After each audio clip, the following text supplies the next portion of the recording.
Namaskara everyone from the land of India. Very, very warm greetings. I am Shilpi Upadhyay, your resource person for the day, who will be talking about innovation and infrastructure. I am IIC convener at Oriental University, global soft skills trainer. I am a graphotherapist, NLP practitioner, and a Toastmaster. So, I would like to thank IIU. So, what is IIU? IIU is International Internship University, and it is a leading virtual education system and global brand confederation, which is the most valuable and trusted worldwide and well reputed in delivering innovative programs. You know that definitely IIU is well reputed in delivering innovative programs because that is why we are here. And daily you can see some or other person going live from IIU page who is delivering something great. Globally, IIU is trusted name for the quality training programs and is committed to providing better and virtual education to all the young learners of the globe. So basically, IIU is not restricting you under any roof or under any boundaries. In a short span of time, IIU has spread its wings in 195 countries and six continents under the strong leadership of its visionary founder, Mr. Piyush Pandit Sir. So, a round of applause for him. We shall all clap for him. A committed and inspiring social activist, a passionate educationist from the last 2 decades he is. He believes in providing education to students from various social and cultural backgrounds. So I take this privilege to be a trainer, resource person for you today on Innovation and Infrastructure by Training and Learning Development Department of the International Internship University. So, welcome all of you. And today we are going to discuss a very, very important topic that is innovation and infrastructure at IIU, as you can see at my back. So, what is innovation and what is infrastructure? Let's talk about it. First example of innovation is in front of us. But let's go back to the history. That what is actually innovation? How did it come? We are talking these days about innovation. And let me tell you, when in 2016, this in Indian, if I talk about India, IIC, that is Innovation and Incubation Council, have been started. That time, uh, it is like 2 3 years back, and after this we had a COVID. So we have only 30 35 colleges in India where there were innovation and incubation council. But if you talk about statistics now, statistics today, in approximately 4,000 colleges we have innovation and incubation councils, which means rise of 35%, which is a great data, right? And amidst of COVID, amidst of pandemic. So this is definitely a great data to talk about. But now let's come that how this innovation has come up. What do we mean by innovation? What is innovation actually? So if I talk about innovation, how many of you have heard about the story of ignition of fire? I'm sure you all must have heard about it. That how we discovered fire. Yes or no? I am sure we all must have. Have do you know that how do we discovered fire? Yes, I am sure. We know that we there were our ancestors who have been probably they were trying to create some uh, arms and ammunitions, and they were rubbing those stones together, and then a spark came out, and that gave light to the fire, isn't it? So what was that? That was innovation. That was invention, right? And we are talking about today innovation and invention, invention and infrastructure. Why are we discussing it? Why is it so important? Our ancestors, they did it like that only without any formal setup. But we are discussing it today. So, Today, it is very important to talk about these things as we want our youth to lead the world, right? We want to do that. If you talk about fire, cooking was also discovered when we got fire. Otherwise, we all know that our ancestors used to eat raw meat, right? When Adam and Eve came, they were not knowing what about the clothes are. They never knew about clothes. So, these all innovations led them to new inventions. Yes or no? Please tell me. Don't you believe that innovations, whatever innovations we wanted, it led us to new inventions also? Or new inventions led us to new innovations also? Yes or no? I'm sure yes. You will agree to me. Yeah? Thank you for commenting. Thank you, Anjana. Thank you, Sheila. Hi, Mari. Hi, Malina. Hi, Yasmin. Hi, Rania. All the team from International University. Hi, Yasmin. Everybody. Good evening. So, again, now our education system, our government system, our, what we say is our authorities, we all are trying to create an infrastructure. We are trying a lot around inventions, around innovations. Biggest example of innovation is this IIU, isn't it? If I'm sitting in front of you and I'm talking here, is because IIU has created this globally recognized platform where we can connect with each other, we can talk with each other. Right. Good evening from Morocco. So, good evening from India. Okay. So, we have created this platform, and this is one of the biggest example of innovation. So, I'll always say that as invention is the mother of necessity, these inventions are only giving leads to all the innovations we are having. And why are we talking about innovation today? Because in today's generation, it is very important to create entrepreneur mindset. Only job takers are not needed. Job givers are also needed. Only employees are not needed. Employers are also needed. Because if you want to balance economies, as we know, we have already seen during COVID, during recession, we have seen that how economies have gone down. So, this is the time where we need more of the people who can invent, who can create, who can generate more job opportunities, who can generate more employment opportunities, and who can help our economies to sustain. Plus, for any economy, any country to grow and move ahead, it is very important that we shall start discovering, working. We shall start talking about the innovations, which is very important. So I think I have given you a clear idea that why innovations are necessary. I'll take you through a quick PPT now so that we can understand a little more that what is innovations, and most importantly, to talk about it, I'll tell you that this is being covered in one of our most important goals, that is SDG, Sustainable Development Goals. It is being covered and it is being called as innovation and infrastructure. And it has been covered in Sustainable Development Goal number 9.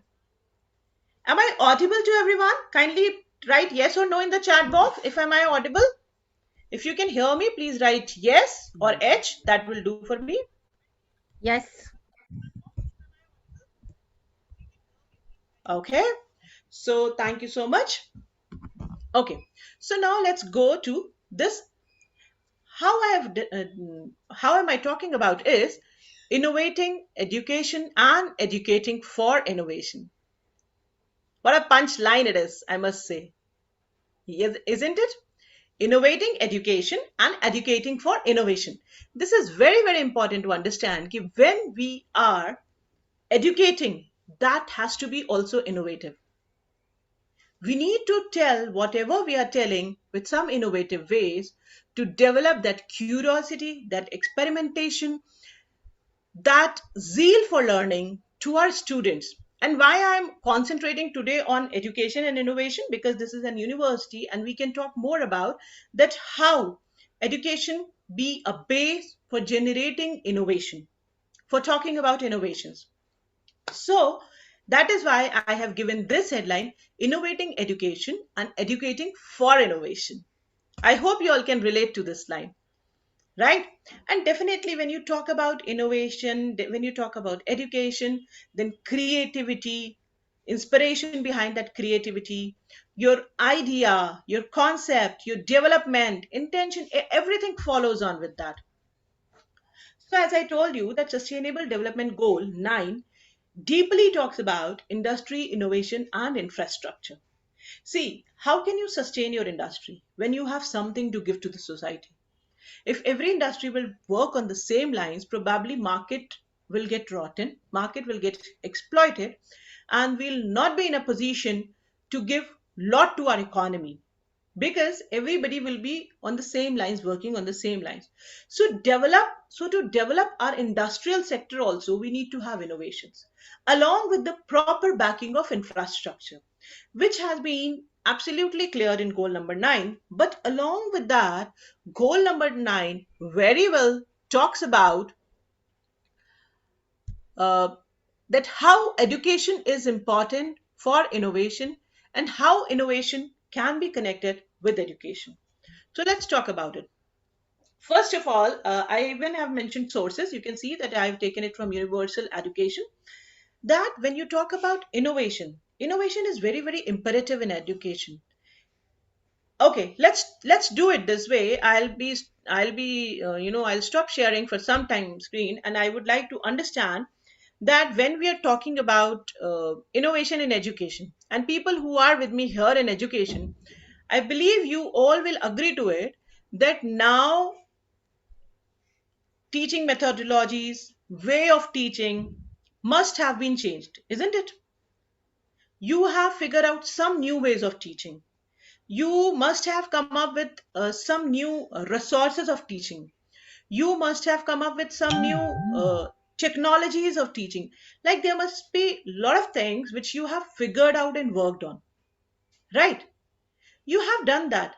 Why? Because this is the time when we need to innovate, when we need to figure out. So let's discuss it now, that how innovation is imperative for our teaching methodology. I'll be talking each slide at a time. So I have divided it into 6 clusters. Rather, I got these 6 clusters of innovative pedagogies. So where first is blended learning, second is gamification, multi-talentries, embodied learning, experiential learning, computational thinking, and again. So the circle goes on and on and on. So this is how we are doing is. Now, what do we mean by all these things? See, whenever you are teaching, like I take this example always. I take this example always that when you are talking about and when you are teaching a particular subject, what we do is we try to structure our students to think on about that subject only, like a horse. Especially in India, this happens every time. Like when a student is being taught history, he'll be taught history only. When a student is being taught science, he'll be taught science only. That is humanities and science. These two are different aspects which are being considered. But I personally believe that if we can innovate something like this, when we talk about blended learnings, when we talk about gamification, when we talk about experiential learning, then there shall be ways where we can create a project. Please pay attention to what am I saying. Probably there are a lot of educators who can work on this. So there shall be the ways where we can incorporate all these three things together, three, four things, and then we can present it to the students. For example, if you go to your history, that when iron was invented, at the same time, go to history and see when boats have been started, when boats have been invented. Also see that when your cultivation has started. Okay, why have I taken example of boat, cultivation, and iron? I'll tell you now. Iron helps you to create tools which can help you to sow field. When you will start sowing field, then you will start getting money. Then your business will start moving. So if I'm talking about history, I'll talk about the sea routes, right? And when you talk about boat, you can talk about the wind pressure, wind currents. So please try to relate it. What I'm trying to explain it, I'm again repeating it.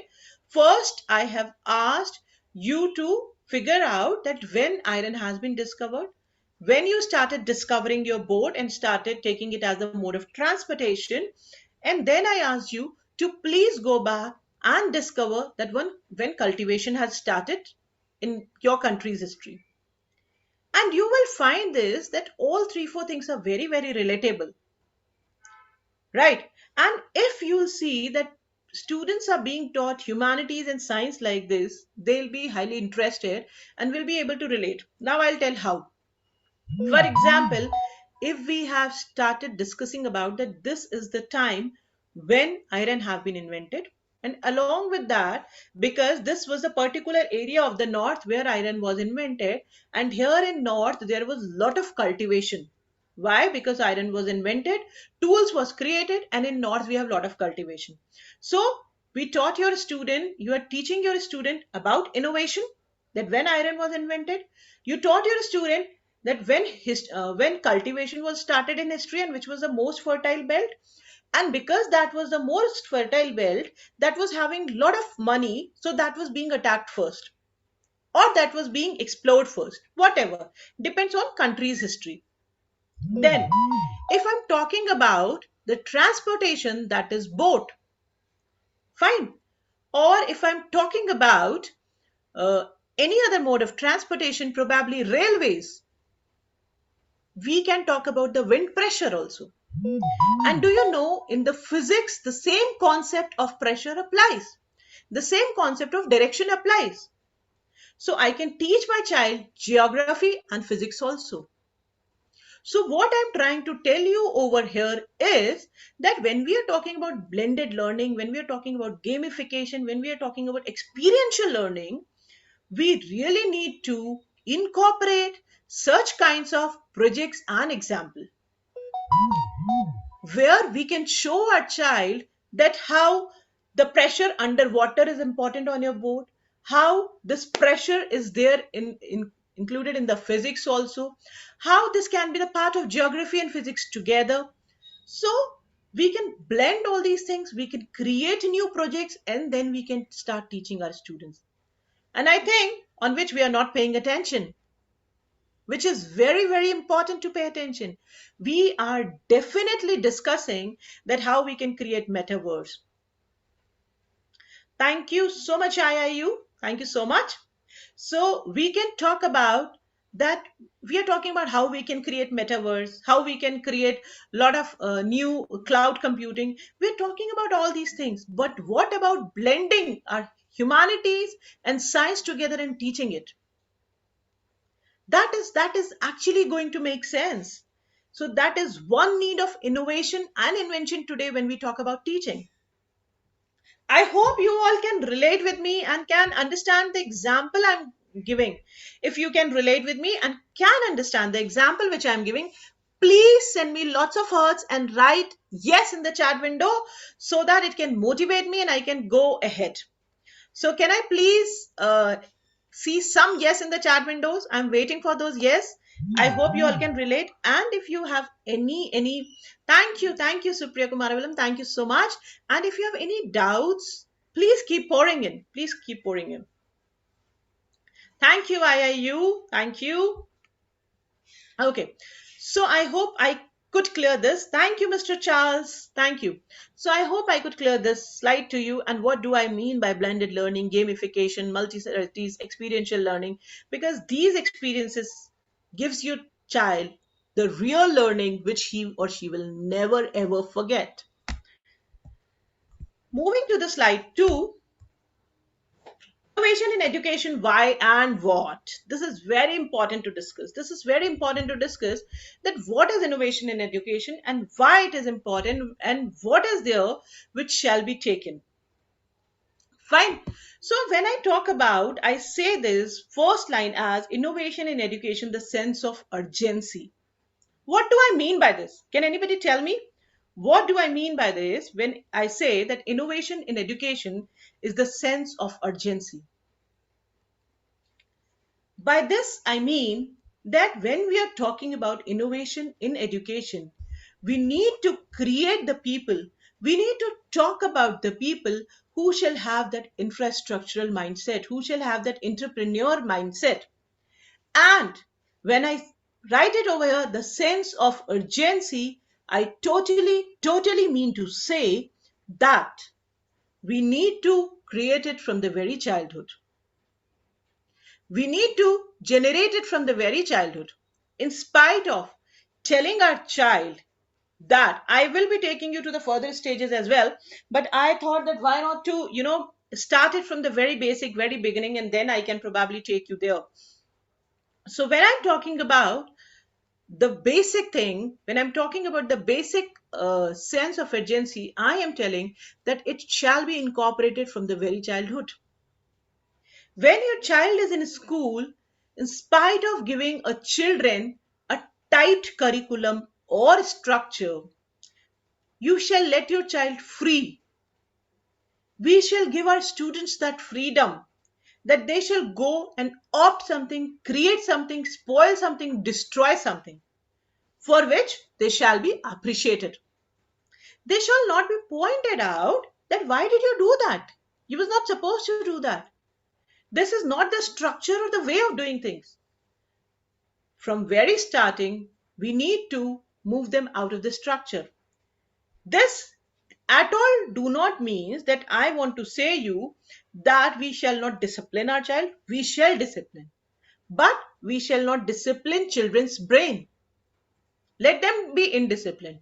So that is the need of urgency. Second, why I have mentioned is innovation in education, the sense of urgency, because today youth dividend is very high and they are doing wonderfully well.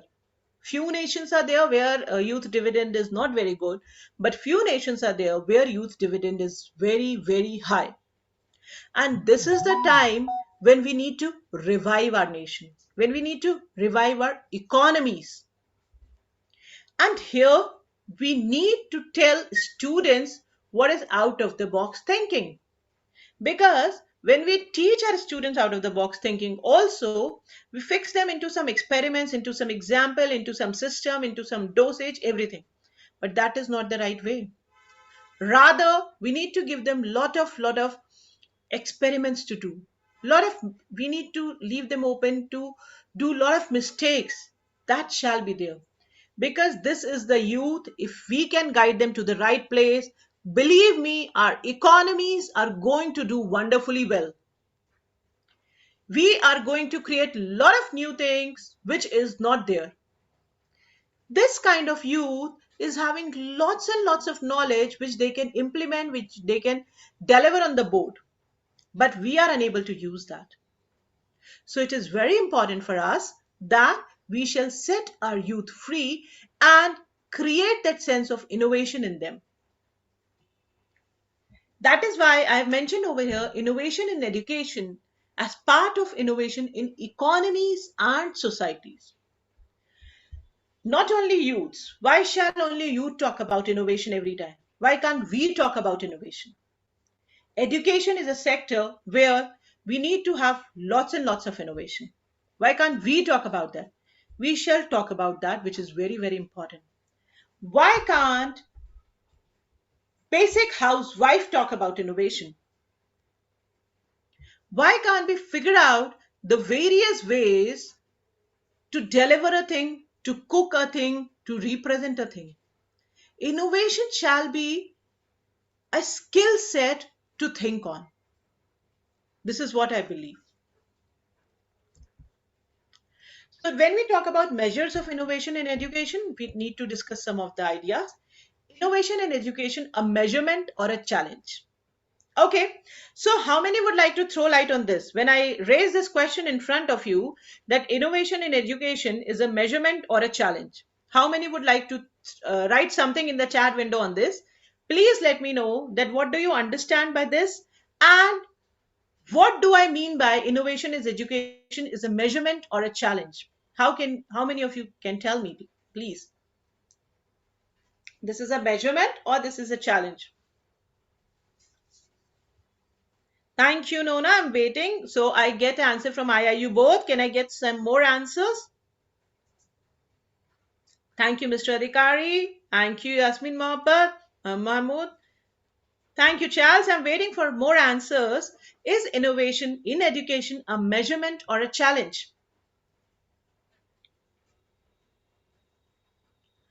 I believe it is both, but, but, it is both, but, I'm repeating it, people have created it more as the yardstick of measurement. Thank you, Meliana. Thank you. So it is both, but people have created innovation as the yardstick of measurement. And when we set our own yardsticks, we feel that we are doing wonderfully well. But challenge here comes in. Challenge here comes in when people try to identify that what have been taught, what have been delivered, what have been given, and what is the child reproducing. Thank you, everyone. Thank you for answering. So, if we are measuring the innovation, if we are expecting the same way of result what I have given, how are we actually innovating? We are not. We are not. And the problem here is that we talk about innovative learning. We talk about that we are doing a lot of experiments with students, but any other result which comes out of experiments is not acceptable worldwide. So, what kind of experiment is it? What kind of innovation is it? I don't understand. Isn't it? I hope you all will agree to me on this. If yes, please type yes in the chat window. I'll be waiting for your answers. So, Charles says, without education, no development, innovation is both. Thank you.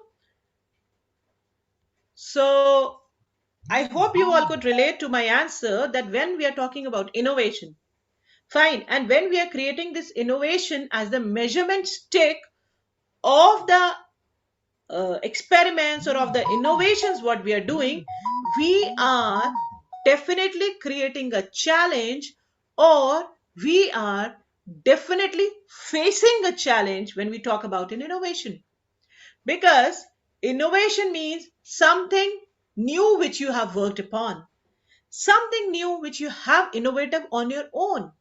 But here what we do is we create a lot of experiments. We say that this is our innovation, we have done this, and we are teaching our students like this.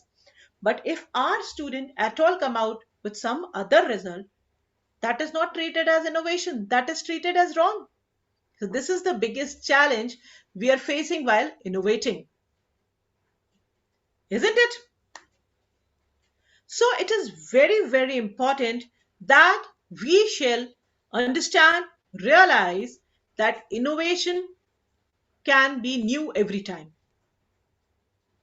Innovation can be the key to the new experiments. Innovation can be the key to the new thought processes. This is very, very, very important. So Oprekan says innovation in education is a pressing necessity and a premier for the affirmation of educational society. Absolutely, absolutely, Oprika. Thank you. IIU says a key is the way that people face this new reality. Yes, we need to figure out this new reality and we need to talk about it. And Mr. A.K. Adhikari says, without education, nothing can be done. Absolutely true, Mr. Adhikari. Absolutely true. If we are not educating our children, if we are not talking the basic concepts with them, it is absolutely futile. But yes, to teach basic concepts, we can innovate the techniques so that those basic concepts should hold the place in a mind which shall be lifelong, in spite of giving them rote learning. So, this is why innovation in teaching is very, very important, that we shall develop more responsible, more innovative thinkers, more entrepreneurial mindset youth, which can give our economy something new. I hope you'll agree to me, Mr. Adhikari, if we are talking on the same lines. Thank you. So, do educational professionals perceive their workplaces to be innovative? Okay, so this is a question for all of you, whoever is here. Eman, Mr. PC Kanpuru, Mr. Adhikari, Hamid Rasool, Ermina, Oprikan Ermina, Avasthi ji, Makwana. Do you all believe that education professionals perceive their workplaces to be innovative? And let me tell you, I have done this survey and absolutely no. This is the answer. Yes, Mr. Ben, education is the key to change and innovation. Absolutely. So, when we talk about that, do education professionals perceive their workplaces to be innovative? Absolutely, the answer is no, which is very sad. And this is not the survey of India or any particular location, but I've taken many countries into consideration. The Yes, not all of them, definitely, Mr. Ben, not all of them. So not all of the places are so innovative. So we have to definitely work on it a lot, because till the time teachers will not take this action that they shall work on their innovative infrastructural place, they are not able to teach students something new. Now, this is one of the graph. If I would like to explain it, though it is, we are already 41 minutes, so I have fixed time in hand. But still, I'll try to show you something which I have taken from a website as the source mentioned over here. The professionals in highly innovative workplaces and innovation type, you can see on the sectors what have been mentioned here over. One is product and service, then a light gray color means technology, tools and instruments, then other blue means knowledge or methods. Fine. So when you'll see that the people who are working on a lot of innovative methods, a lot of adaptive methods, their score is high. Their score is high of responding, of innovation, of of efficiency. Whereas people who are not getting this innovation in their sectors, probably they are high lower in their scores. So we are even talking about few of the sectors over here, like in hotels and restaurants, then in public administration, then in wholesale, then in construction and other services and communication. So what kind of innovation is there? Average. Then electricity, agriculture, mining, finance, health, manufacturing, business activities and education, here innovation is very high. And we know the kind of boom now these sectors have got, which are electricity, agriculture, finance, health, manufacturing, why they could survive after pandemic also, because they could innovate, they could identify the need, they could figure out. Whereas hospitality industry was dead, as they couldn't innovate, as they couldn't figure out. So we need to understand these things. If you talk about wholesale was dead. Yes, but if few wholesalers they turned online, they innovated their business, definitely they could do something new, right? So this is the need of innovation, not only in education, but in any sectors. If you're innovating, you can win. Fine. So when we talk about educational professionals working in highly innovative workplaces by education level, you can talk about that primary education, secondary. There is a basic graph which is showing that the percentage of graduates in workplaces perceived to be highly innovative for at least one type of innovation. Okay, so what we are trying to tell you here is ki people are highly educative. If you talk about education, if you talk about the graduation, you will see that you will find highly educative and innovative people. But what is lacking is surrounding, is infrastructure.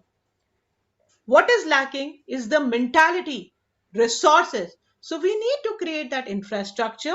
We need to create that mindset where we can lead people to talk more about innovation. We can create a very friendly atmosphere about them.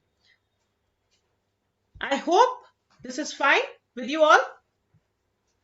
Yes.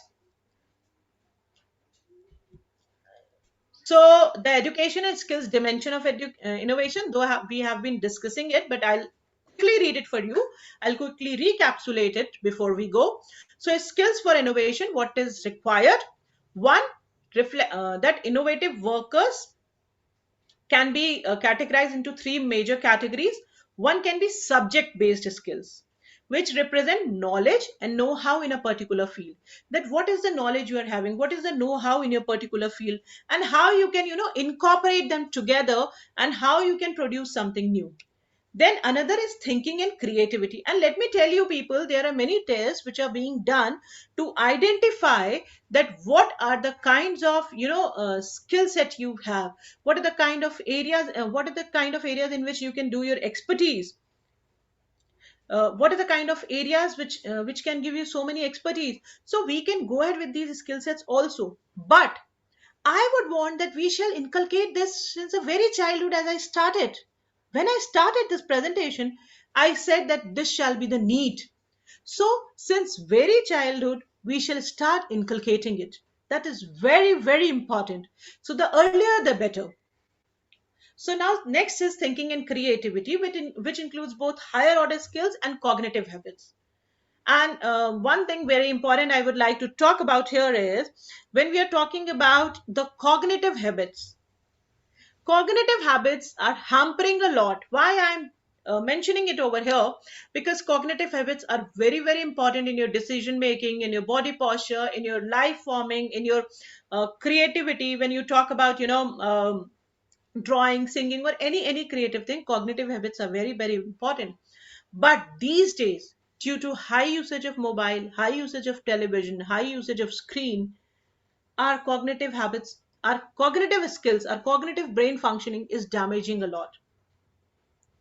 So it is very, very important that we shall inculcate habit of reading hard books. We shall inculcate habit of thinking. We shall inculcate habit of drawing on papers to keep our cognitive brain alive, because this is the future who is going to give us a better economy, a better nation. So it is very, very important that our innovation shall be around that how we can work on the cognitive brain development. And I took this topic in between, but this is very, very important to talk about, so I thought I shall take it. So, thinking and creative includes both higher order skills and cognitive habits, which are very, very important. And these competencies, I'm again telling you, include critical faculties, imagination, and curiosity. So, this is very, very important to be worked on. Then, your behavioral and social skills. Obviously, when you start thinking new, when you talk thinking new, when uh, develop something new, so your behavioral skills improve. But before that, if you want to innovate something, you shall have that mindset. You shall have fearless mindset. You shall have a kind of attitude that yes, you are ready to go and you can work on something new.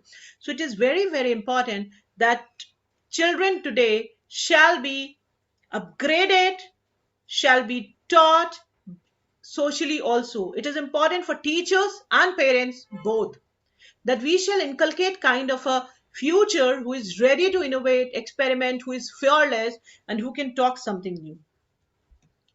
So let's talk about little bit about entrepreneurship education, because I have been repeating since the very starting that entrepreneurship education is very, very important. Why is it important? Why is it important? Because when we talk about entrepreneurship, it gives you an opportunity to generate something new. Yes, Mr. Ben, these are core skills, definitely. When you talk about generating something new, you are involving many people around it. When you're involving many people around it, you are definitely giving a lot of opportunities of jobs to various people around you. So, if you have something entrepreneurship education, you can be self-sustainable person. You can be self-sustainable and you can create an infrastructure, an atmosphere for other people also around you. You can give a lot of opportunities to the people around you, to the world. You can let your economy, let your circle, let your friends grow. And also, let me tell you, being the soft skills trainer, when I do this, life skill competency mapping, when I do employability skill competency testing, we see that these days companies want, thank you Inga, thank you so much, that these days companies want people who have business mindset, who have entrepreneurship mindset, so that they can innovate and grow. They can come up with something new in the corporates. Nobody want the people who is yes boss. Yes, yes, boss has to be one, but then innovation has to be the key skill. So this is very, very important. So we have already discussed about innovation strategies in education. Now, national innovation strategies for the education sector, there are a lot. So I would like to take you through this graph again. I have created so innovative knowledge economy and society. It is very, very important how it can be done through effective teaching and successful learning. So give and take both has to be there. If you're teaching effectively and if you're giving back the successful learning, if you're taking it, definitely you can help your society and economy to grow. Then developing regulatory institutions and organizational framework. These framework, these regulatory institutions which let your people experiment, there shall be various stakeholders like there you can involve reviewing sector who can time to time check that how much you are able to give to your society. Then there can be we can create a map for the organization that these are the structure and these are the sets under which you shall operate, and are you able to fulfill that requirement, that is important. Then there shall be a proper linkage between research and policy, that whatever research we are trying to do, are we able to you know implement that, are we having that sustainable infrastructure for that, that is very important. Then we shall have that kind of supporting network system with us. Then financial model is specifically one thing. When we talk about business model canvas, I think you all know about business model canvas, which helps us to identify that what business we are doing in, what are the advantages we have for our business, what are the target market where we can place our business. So their financial modeling is also a part. So that has to be taken care. Fine. Then, when we talk about improving human conditions, that has to be there, part of the innovation, so that we can explore and we can do a lot of research.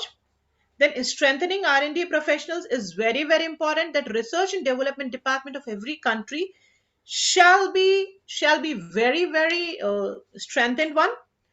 Then career models and competency mapping is very important for each of the institute where students are there. For any highly educational institute, it is very, very important, higher education institute. Then we shall create some structure so that we can train uh, wider set of people, and leadership, negotiation and innovation shall be the key.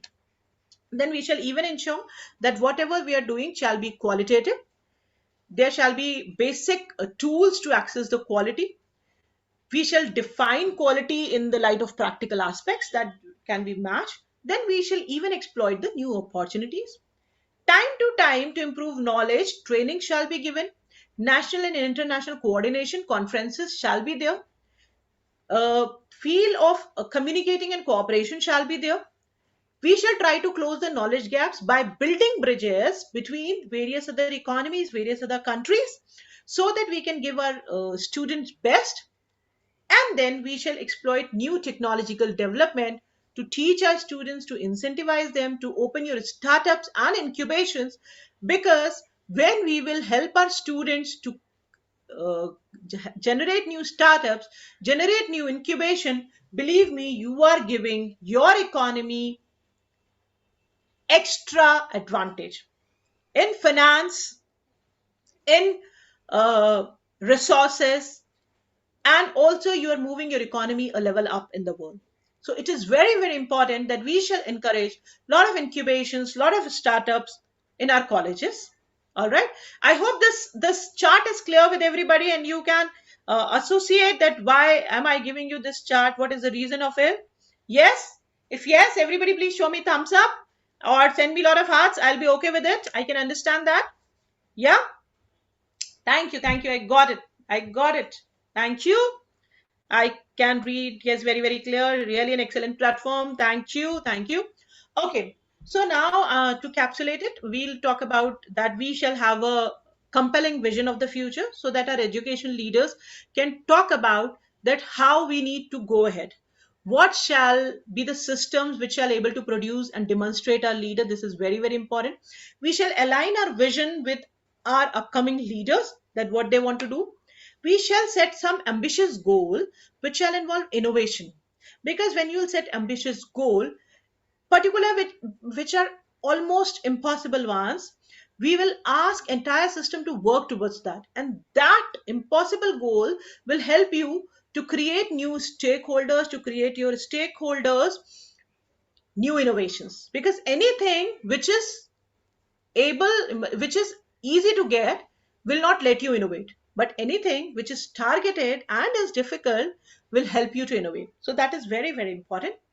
Then we shall create a choice and competition. Choice and competition, what do I mean by that is that pressure for schools to perform better by their own choice, and many choices for parents and students where they can choose their own targets, own goals. Because when you want to create more innovators, then it is very, very important that we shall involve parents and students together, and we shall create lot of values for both of them, and both mindsets shall be changed, not only one's mindset. Then we shall pick many winners, we shall keep motivating them. Then there shall be benchmark and progress cards for parents and students both. Then it is going to make sense. If we'll uh, create report cards for parents and students both, then we are involving all the stakeholders. Like when we are creating report cards for schools, for teachers, for parents, for students, so actually all the stakeholders who are there shall be incorporated, and this is going to give you the real result. Because right now what we are doing is we are teaching our students just as a part of the curriculum, but is it actually ingraining inside? Are their parents understanding? Are they also allowing their child to think on those lines, or they're stopping themselves, or they're refraining them? That has to be taken care of, which can be done by involving all into the circle. Then, thank you, Mr. Adhikari. Then there shall be benchmark and progress tracking shall be there. We shall create benchmark. We shall tell them that this has to be done. This has to be identified by you. Then we shall evaluate and share the performance of new innovations. Innovation shall never be stopped. Every small innovation, every small experiment, every small idea shall be accepted. And we shall create benchmark of individual students. Do not create benchmark from the lot. But for me, I would like to create my own benchmarks. For example, I have been at this level, and this level can be my benchmark. So for each individual student, each individual parent, individual benchmarks shall be created, which shall lead them to motivation. So this will definitely lead them to higher accountability and economy.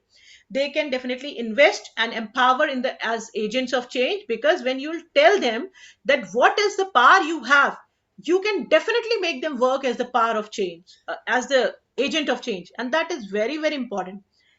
And all the failures have to be counted always as reproductive. We can tell them that you have reached till here, and it is fine if you have failed, and there shall be always rewards for them, which is very, very important. So here I end my presentation, and I hope I can give some value to you all. You all can relate something whatever have I told you.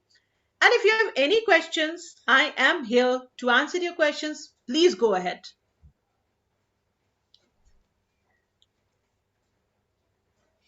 Thank you, everyone. I can see your feedbacks now. So, yeah, thank you so much for all the feedbacks. I am here with IIU. Anytime you want to learn anything, anytime you want to know anything, I'll be there to help you and guide you. So, if you have any questions, please keep pouring in. I am here. And rest, IIU team will let me know that how do I need to go ahead. Thank you, Mr. Rohan Kumar. Thank you, Shai. Thank you, Georgie. Thank you, Nona. Thank you, Imran. Thank you, Mr. Adhikari. Thank you, PC Kanpuri. Thank you, Gulnar. Thank you, Imran. Thank you, everyone. It is so good to see you all. It is so good to see everybody's responses. So now I'll ask my very lovely friend Nada that what is the next step? Shall I end the recording? Is it? Shall I end the meeting? Yes, Okay. it was a great session. Congratulations. Thank you. Thank you so much. And I'm so happy to be here sharing the Zoom video with you. Thank you.